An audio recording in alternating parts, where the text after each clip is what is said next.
Assalamualaikum warahmatullahi wabarakatuh. Bismillahirrahmanirrahim. Alhamdulillahirabbil alamin. Allahumma sholli ala sayyidina Muhammad wa ala ali sayyidina Muhammad kama barakta ala sayyidina Ibrahim wa ala ali sayyidina Ibrahim fil alamina innaka hamidum majid. Kepada saudara-saudara para pemirsa Kreweng Aji Channel yang berbahagia serta kaum mukminin wal mukminat yang dirahmati oleh Allah Subhanahu wa taala.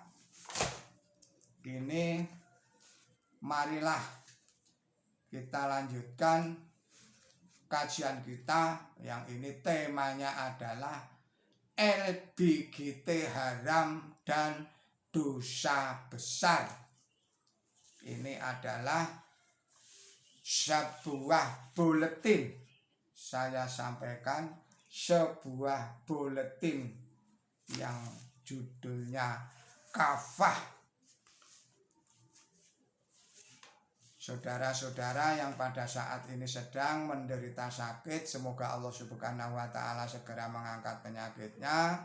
Dan kepada saudara-saudara yang pada saat ini tengah menghadapi suatu masalah yang besar, suatu masalah yang berat, suatu masalah yang rumit, semoga Allah Subhanahu wa taala segera memberikan jalan keluar dan solusinya. Dan juga kepada saudara-saudara yang pada saat ini tengah berulang tahun, semoga Allah Subhanahu wa taala memberikan umur yang panjang, umur yang barokah, umur yang bermanfaat. Kepada saudara-saudara yang telah berkenan memberikan subscribe, atensi koreksinya, saya mengucapkan banyak-banyak terima kasih. Semoga Allah Subhanahu wa taala selalu memberikan kepada kita perlindungannya dari segala macam godaan setan dan iblis, dan dari segala macam fitnahnya Dajjal, Ya'juj wa Ma'juj, dan juga dari segala macam mara bahaya. Semoga Allah Subhanahu wa taala juga selalu memberikan kemudahan kepada kita di dalam rangka bekerja mencari rezeki ingkang yang halalan, yang thayyiban, yang barokah, yang banyak berlimpah-limpah, sehingga bisa untuk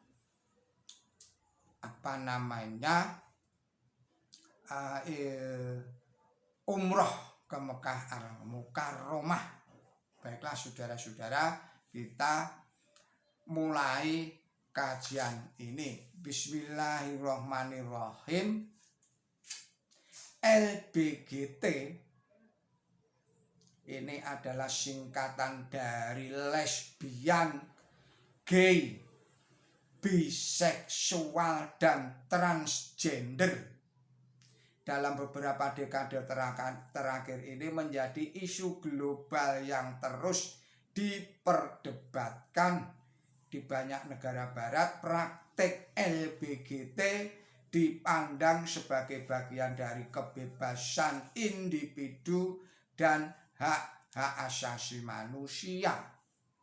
Pandangan tersebut lahir dari pandangan liberalisme yang menempatkan kebebasan manusia sebagai nilai tertinggi dalam kehidupan manusia.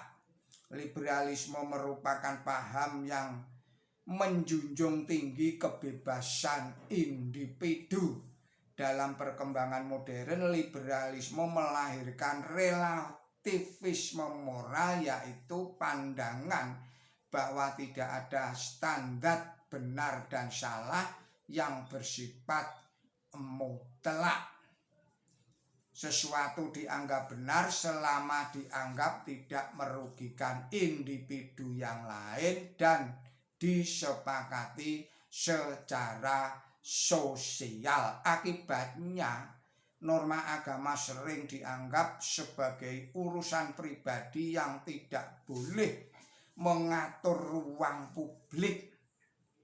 Virus liberalisme dan relativitas moral ini juga telah lama masuk ke negara Republik Indonesia ini, negeri yang mayoritas penduduknya adalah Muslim.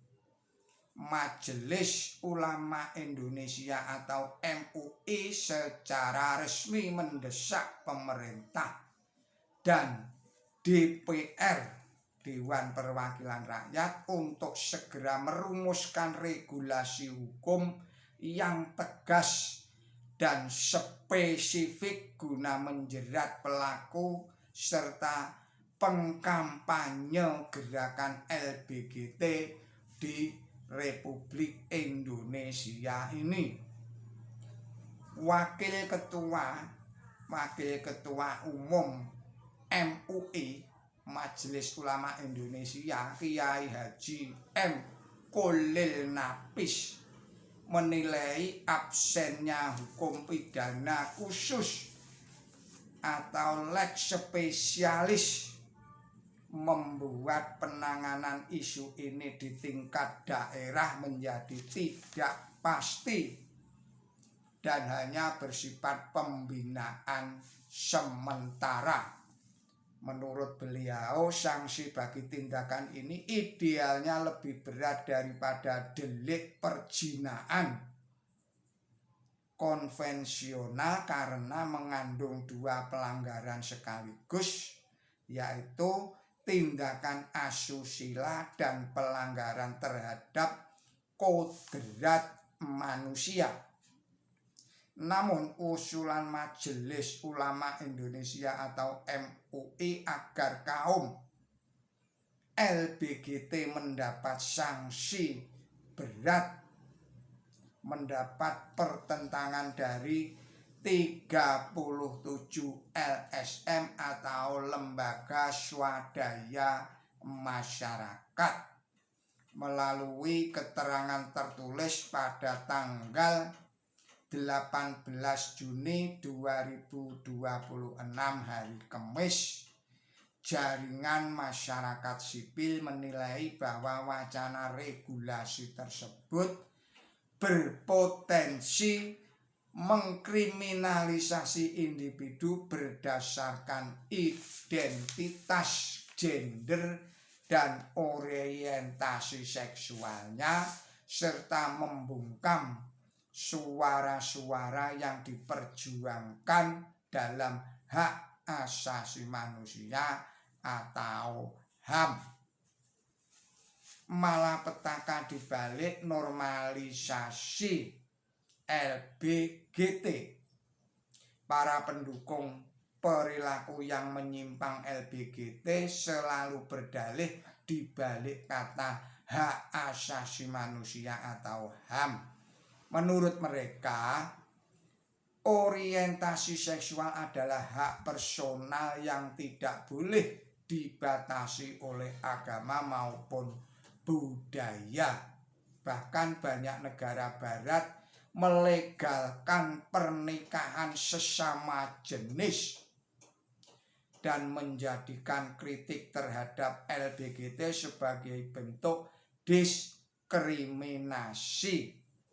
Ini menunjukkan betapa liberalisme berkedok pada HAM atau hak asasi manusia telah menggeser standar moral masyarakat menuju kebebasan manusia yang tanpa batas. Sayangnya, perilaku LBGT ini justru banyak ditiru, bahkan belakangan dipropagandakan oleh sekelompok orang. Indonesia memang telah menjadi salah satu negara yang tempat kaum LGBTI, LGBTQ, lesbian, gay, biseksual, transgender, dan queer atau questioning berkembang. Kementerian Kesehatan misalnya pada tahun 2022 mencatat sekitar 1.095.970 jiwa atau kira-kira 0,44% populasi Indonesia masuk dalam kategori LBGT. Akan tetapi angka tersebut lebih banyak digunakan sebagai basis intervensi kesehatan masyarakat dibandingkan dengan pemetaan demografi menyeluruh. Di Kota Bekasi, Yayasan Lembaga Kasih Indonesia kita mencatat 6.176 individu LBGT tersebar di 12 kecamatan. Jumlah itu meningkat dibandingkan dengan data pada tahun 2023 yang mencatat sebanyak 544 orang.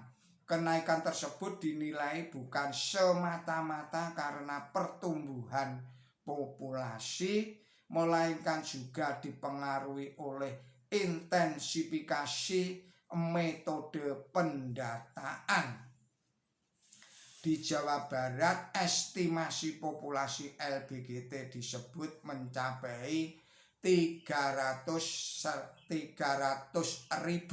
Saya ulangi lagi, 300.198 orang. 300.198 orang dengan karakter wilayah urban yang lebih dinamis. Kota penyangga seperti Bekasi dinilai memiliki potensi jumlah yang besar. Di sisi lain, berbagai laporan epidemiologi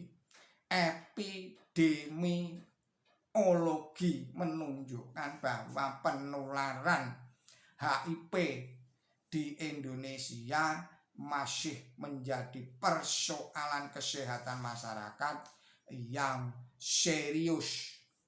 Data Kementerian Kesehatan Republik Indonesia menilai laporan perkembangan HIV, AIDS, dan penyakit infeksi menular seksual menunjukkan bahwa proporsi kasus HIV yang ditemukan lebih banyak terjadi pada laki-laki dibandingkan perempuan.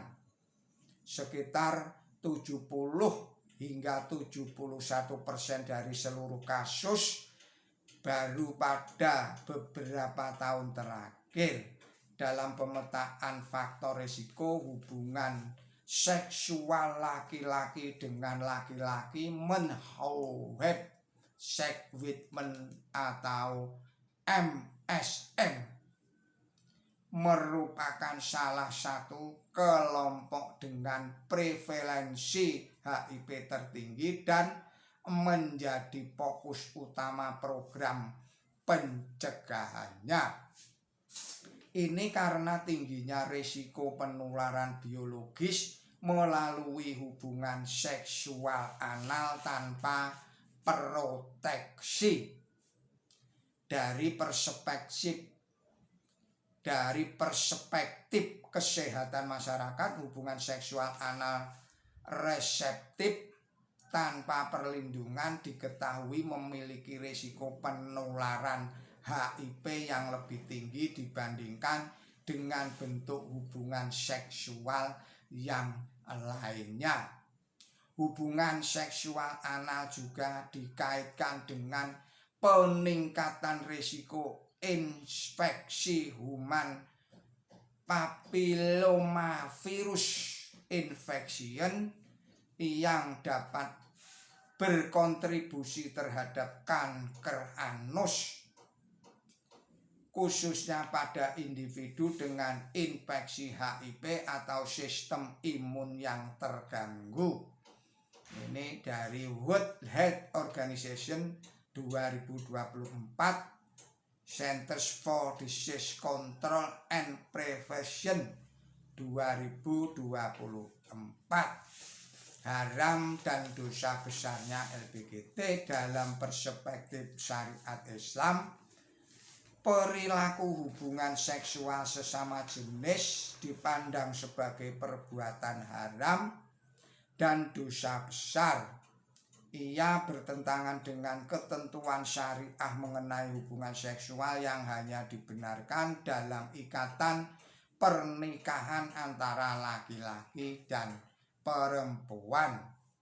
Banyak ayat Quran suci yang mengecam tindakan lewat yang dilakukan oleh kaum Nabi Lut tersebut. Diantaranya terdapat di dalam Quran suci surat Al-A'raf surat nomor 7 ayat 80 hingga 84, Quran suci surat Hud surat nomor 11 ayatnya 77 sampai 83, Quran suci Asy-Syu'ara surat nomor 26 ayat 165 sampai 166, dan Quran suci surat An-Naml surat nomor 27 ayat 54 hingga 55. Allah Subhanahu wa Ta'ala misalnya berfirman di dalam surat Al-A'raf surat nomor 7 ayatnya 81. Bismillahirrahmanirrahim. Sesungguhnya kalian mendatangi laki-laki untuk melepaskan nafsu kalian kepada mereka, bukan kepada wanita. Bahkan kalian ini adalah kaum yang melampaui batas.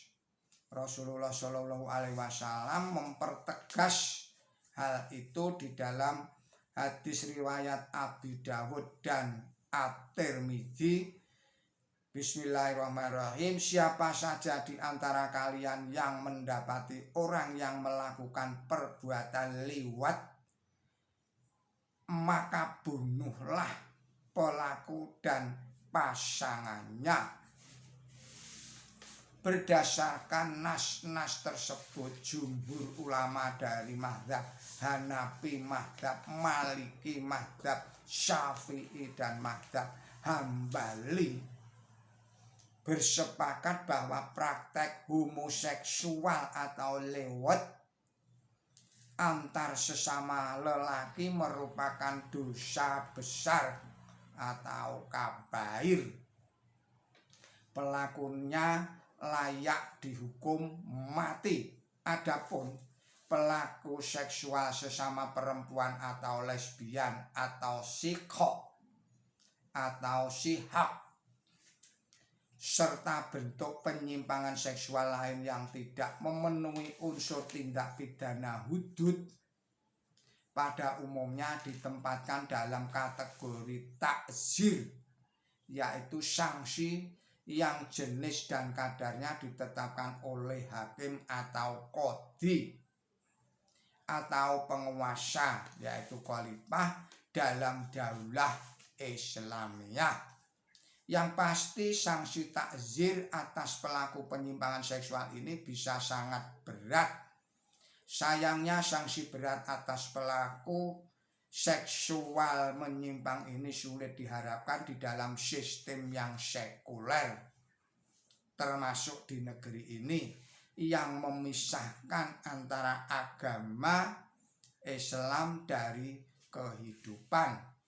Faktanya, meski telah jelas keburukan dan penyimpangan perilaku LGBTQ dari berbagai aspeknya, ideologi kapitalisme sekuler justru melegalkan LGBTQ atas nama hak asasi manusia atau HAM. Padahal di dalam Islam sebagai ajaran yang datang dari Allah Subhanahu wa Ta'ala, Tuhan pencipta manusia dengan sangat tegas mengharamkan perilaku homoseksual.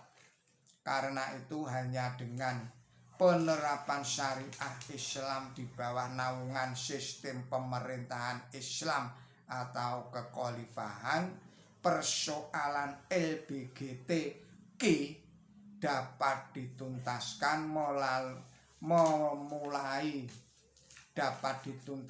mulai dari akarnya. Khalifah akan menjadi pelindung rakyatnya dari berbagai bentuk penyimpangan seksual dan pengaruh buruk ideologi barat sekuler. Ini karena tugas utama khalifah adalah mengurus urusan rakyat dengan syariah Islam yang akan mampu menjaga agama, menjaga akal, menjaga moral, dan menjaga keturunan seluruh warganya. Pelaku LGBT bertobatlah.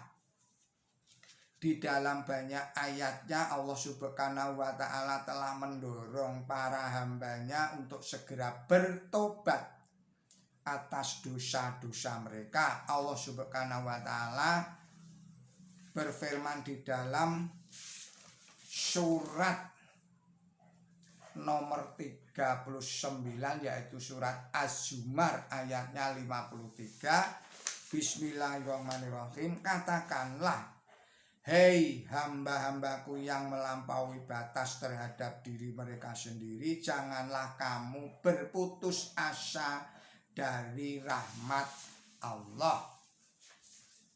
Sesungguhnya Allah mengampuni dosa-dosa semuanya. Sesungguhnya Dialah yang Maha Pengampun lagi Maha Penyayang. Surat Az-Zumar surat nomor 39 ayatnya 53. Dan juga di dalam Quran suci surat At-Tahrim surat 65-66 ayatnya 8, Allah berfirman, Bismillahirrahmanirrahim. Wahai orang-orang yang beriman, bertobatlah kalian dengan tobat yang sebenar-benarnya. Semoga Tuhan kalian mengampuni dosa-dosa kalian dan memasukkan kalian ke dalam surga yang mengalir sungai-sungai di bawahnya. Rasulullah Muhammad SAW juga mempertegas di dalam suatu riwayat hadis pada hadis riwayat Tirmidzi dan Ibnu Majah sebagai berikut. Bismillahirrahmanirrahim. Setiap anak Adam pasti pernah berbuat salah, dan sebaik-baik orang yang bersalah adalah mereka yang bertobat. Bahkan Allah Subhanahu wa ta'ala sangat gembira menyambut hambanya yang mau bertobat kepadanya. Demikian sebagaimana sabda Rasulullah Muhammad SAW di dalam hadis riwayat Muslim. Bismillahirrahmanirrahim. Sesungguhnya atau sungguh Allah sangat bergembira atas pertobatan salah seorang di antara kalian, melebihi kegembiraan salah seorang di antara kalian yang menemukan kembali barangnya yang hilang. Namun demikian, jika kita masih enggan untuk segera bertobat kepada Allah Subhanahu wa ta'ala, maka ingatlah bahwa azabnya sangatlah pedih. Demikian sebagaimana Allah berfirman di dalam surat Al-Baqarah surat nomor 2 ayatnya 196. Bismillahirrahmanirrahim. Bertakwalah kalian kepada Allah dan ketahuilah bahwa Allah itu sangat keras hukumannya. Demikian apa yang bisa telah saya sampaikan dari buletin kafah ini. Semoga ini semua bermanfaat untuk meningkatkan amal dan meningkatkan ketakwaan dan iman kita kepada Allah Subhanahu wa taala, dan juga untuk meningkatkan kualitas amal dan perbuatan baik kita semua. Mohon maaf atas segala kesalahan dan kekilapan saya. Wallahu a'lam bi'ash-shawab. Ihdinas siratal mustaqim. Wassalamualaikum warahmatullahi wabarakatuh.